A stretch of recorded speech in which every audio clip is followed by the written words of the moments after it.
But the Shem Shir should be a Shmira for Menachem Mendel ben Eterezel and Itai ben Karmi, for Shlema for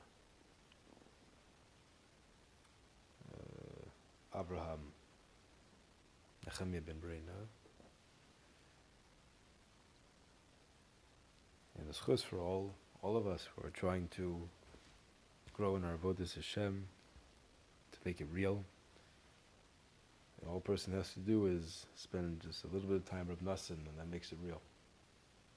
Because Rav Nassan was very real. I actually asked Rav Alkabaz, when you read Likutey Tefillos, let's say he's talking about Tikkun Bris or something like that, and Rav Nassan is writing how how he is assaulted at every moment, and begging Hashem to help him, and from the time that he was a youth to this day, he has failed either intentionally or accidentally, and all these things, and you're sort of like you're scratching your head because you're like, we're talking about Rav Nassan here, what exactly? So I think part of what Rav Alkabaz conveyed was that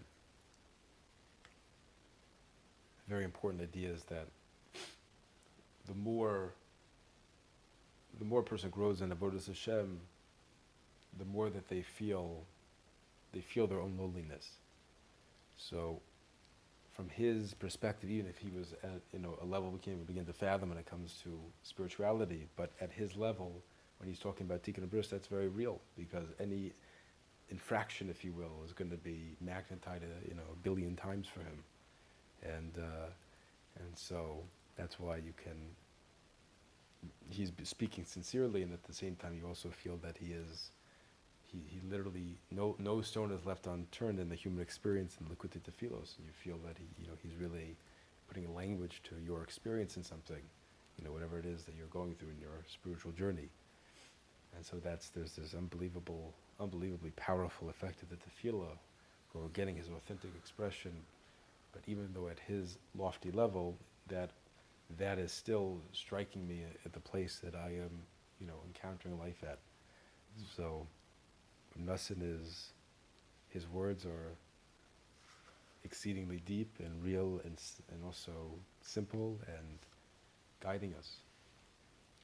And our discussion in the past couple shirim has been the inyan of tefillah, based on the second Torah in Likutey Moran, where Rabbi Nachman explains that the main weapon of Mashiach is tefillah, and Rabbi Nassan, the Kitzur Likutey Moran, explains that not just Mashiach, but every Jew's main weapon is tefillah.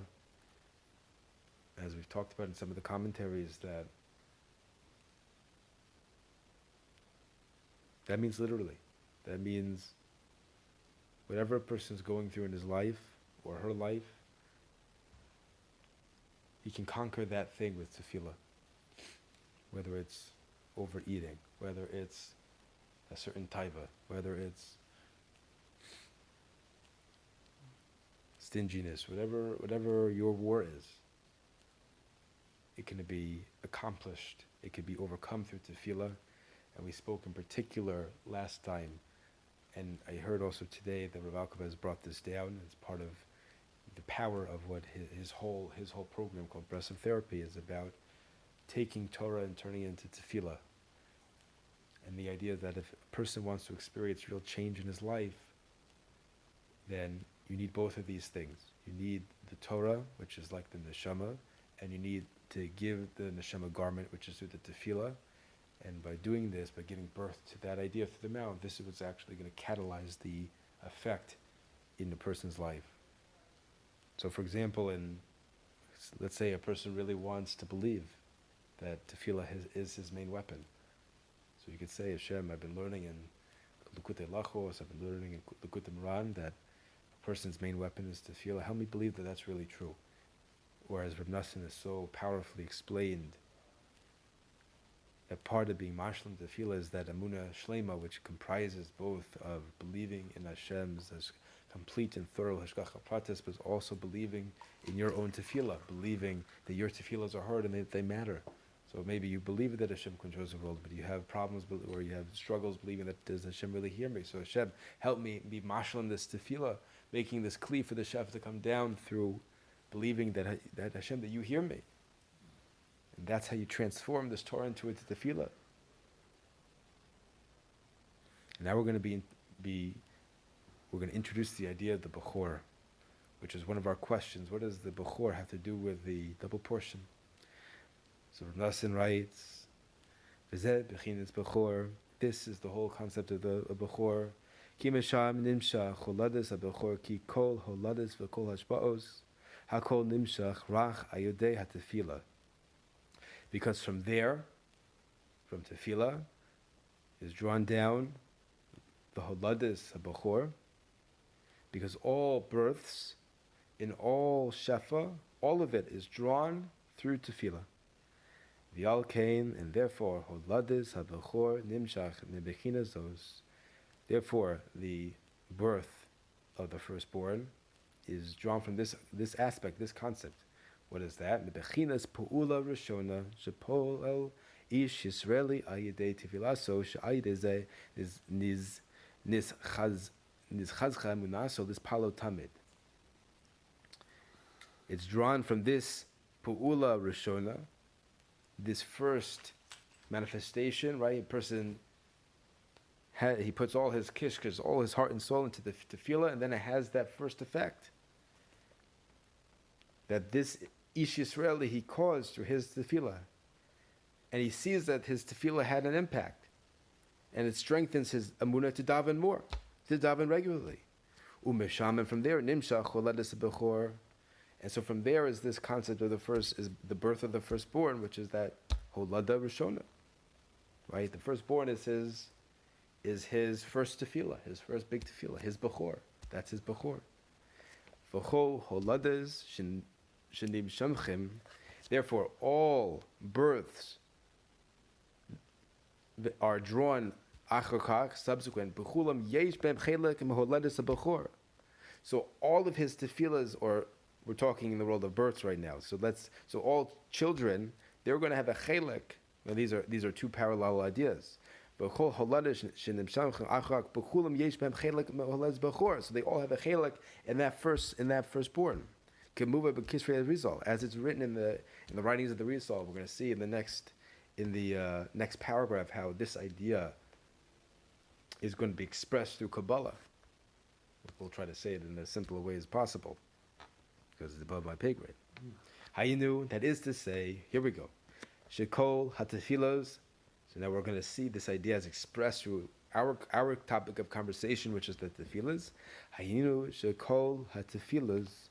All tefillas, she'achar kach, afterwards, she'al yadam kol holadas, kulam yesh mem chelek mepahula harishonet, she'pal ayidei tivaso, ki ayidei ze nizchazcha emunaso lispalo tamid, she'ayidei ze ikur hishavus hakeli lahamshech hashefa kanal. So all the person's subsequent tefillas are going to have a chelek from that first tefillah, because it's from that first tefillah that's being mechai all the other tefillahs. So every tefillah you do afterwards is going to have an aspect of that first powerful prayer.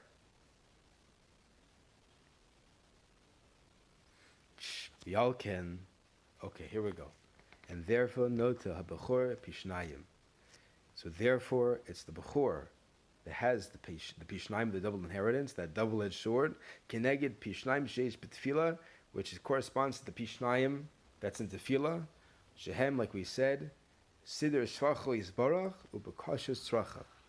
And then asking for one's needs. Kehem Bechinas Achaz Mamish, because this whole idea of births and tefillah, it's all one idea.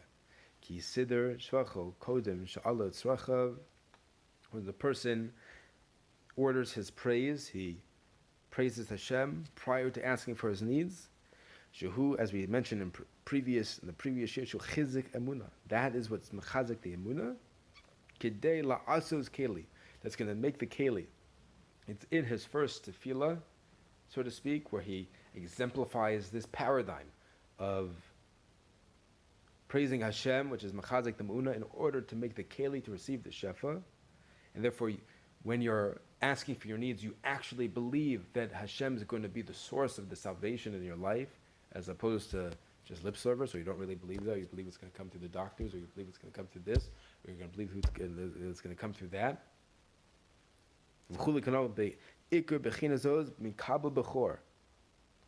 So the essentiality of this concept is received in the Bechor.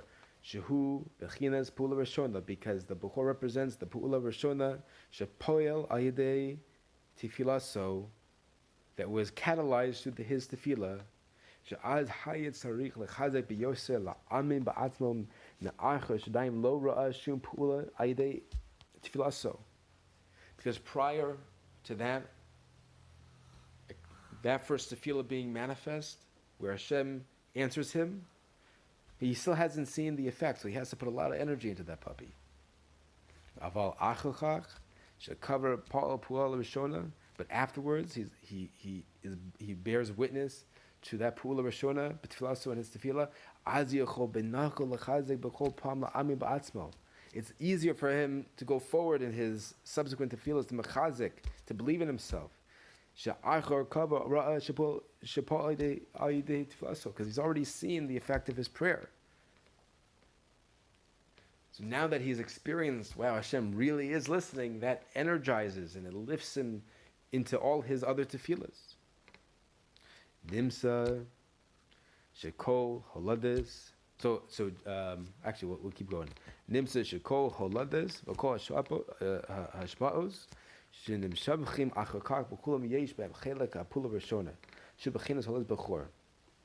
it's found that all births and all shefa that are drawn down, so afterwards, after that first tefillah, all of them have a chelak in that pula rishona, which is the concept of the holedus of the bechor.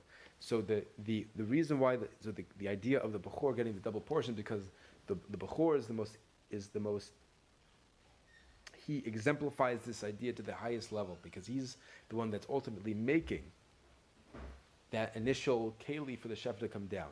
He works that first tefillah that. Yes,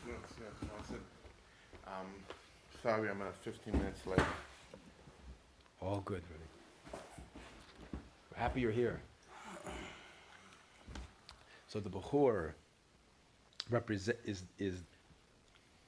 is emblematic of this concept, because it's through his praising of his Shem, building his emunah, and therefore getting his prayers answered. So that Bechor is the first tefillah. The Bechor is the first tefillah, and we're saying that he gets the Peishnayim, meaning he gets the double portion, because he exemplifies this concept the most of the praising of Hashem and then asking for his needs, because it's, as we're saying right over here right now. So the first time you get double? Yes, the Bechor, the reason why we're explaining, what Reb Nosson is explaining over here, is why is it that the Bechor, this is one of the questions that we opened up the whole Halachah with, why is the Bechor getting the double portion? And what we're saying is that all subsequent tefillahs are ultimately going to have a chelik in that Pu'ula Rishona, right? And so it's that initial prayer that demands the most energy and the most emunah. So what's we're talking about chakras, or what are we talking about? No, not necessarily. I think it could be your own hispodadus, that it could be a prayer that you say where you are, Why is it called the first tefillah? Because it's called the Bechor because it was that tefillah which demonstrated that you have koach. That your you tefillah has koach. Your tefillah has koach, and you know that because Hashem answered you. So you look back to this tefillah and we Exactly. call it the Bechor. Exactly. So like when that whole story about my cousin, where I don't recall if I told the story here, but briefly when he prayed for his family member who woke up from the coma, right? So I'm sure he had many shachos min chamaras up until that point, and many hours of his borderlus at that point. But he was praying for so long and he wasn't getting his prayers answered, so he put all his kishkas into that one tefillah, and that became his bechor basically. And so because he saw that when he, in a very immediate way, that when he davened for his cousin's refuah, that he woke up from the coma, and therefore that's mechazik all the subsequent tefillahs because he knows Hashem is listening.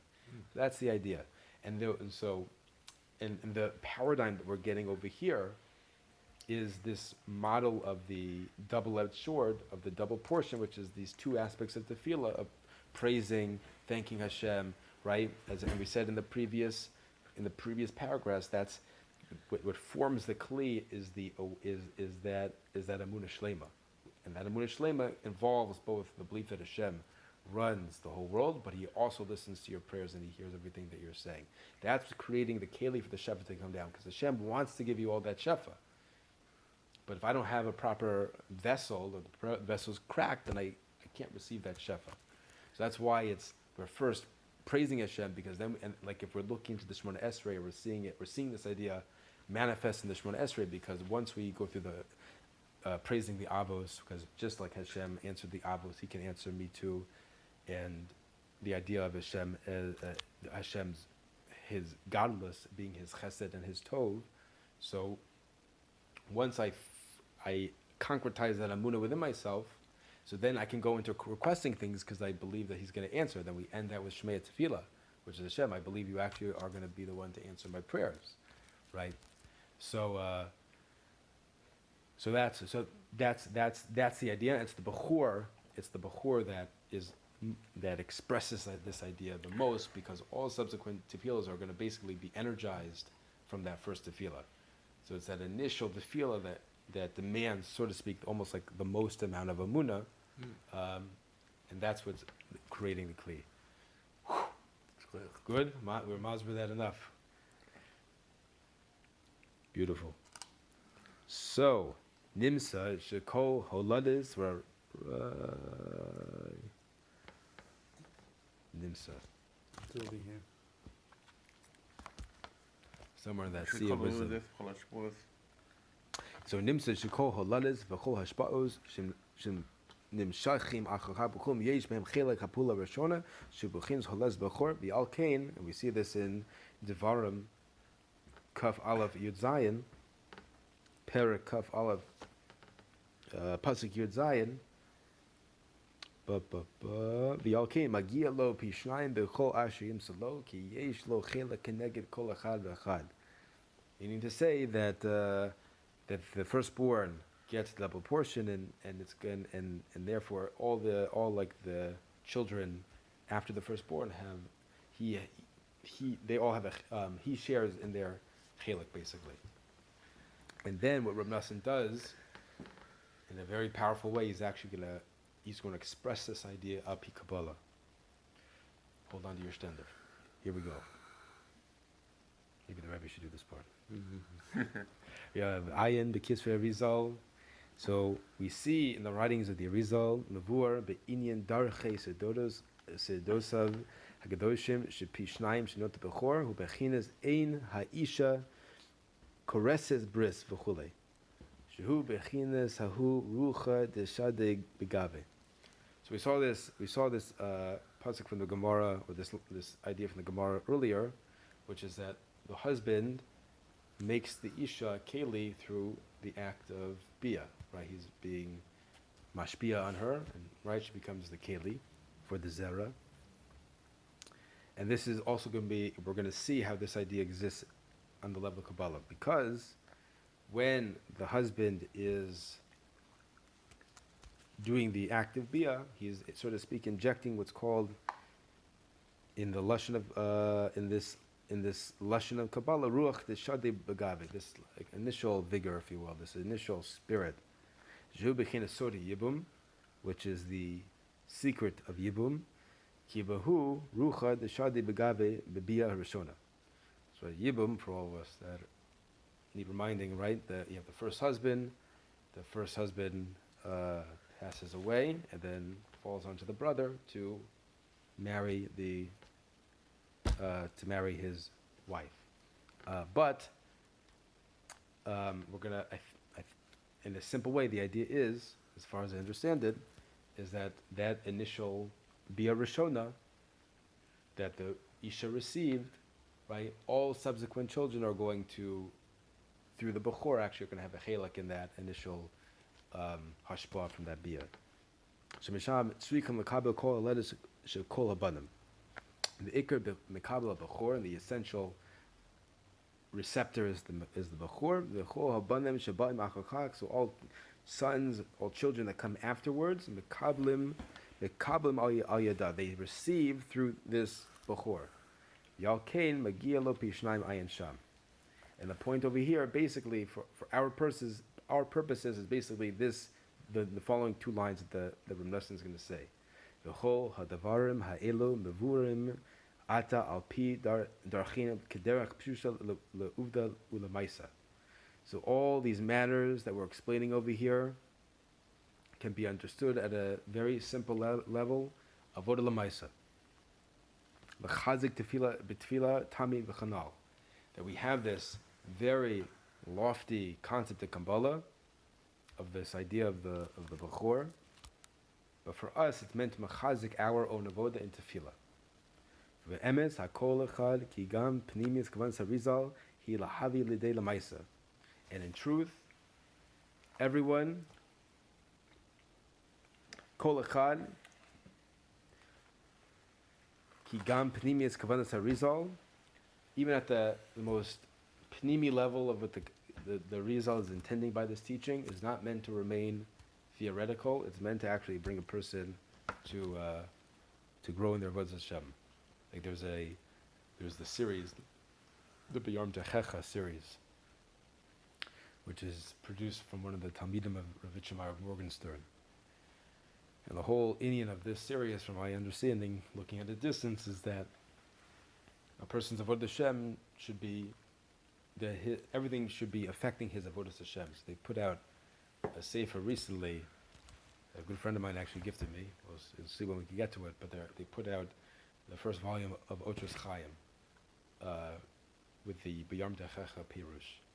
And so I was just taking a look at the Hakdama, and what he's saying is that this idea really is that when a person is learning Pnimiyus HaTorah, when a person is learning Kabbalah, it's not meant to remain at the level of theory. It's meant to actually impact your avodas Hashem. But there could be maybe a mistake in how a person approaches the text, thinking that this is like some type of mental gymnastics. But no, even when you approach something as lofty as Kabbalah, it's meant to inform and enhance and upgrade the quality of your avodas Hashem. And so that's what we're saying over here as well. That this, he's just bringing a makor from Kabbalah, that this idea that we've been talking about is directly related to our day-to-day experience.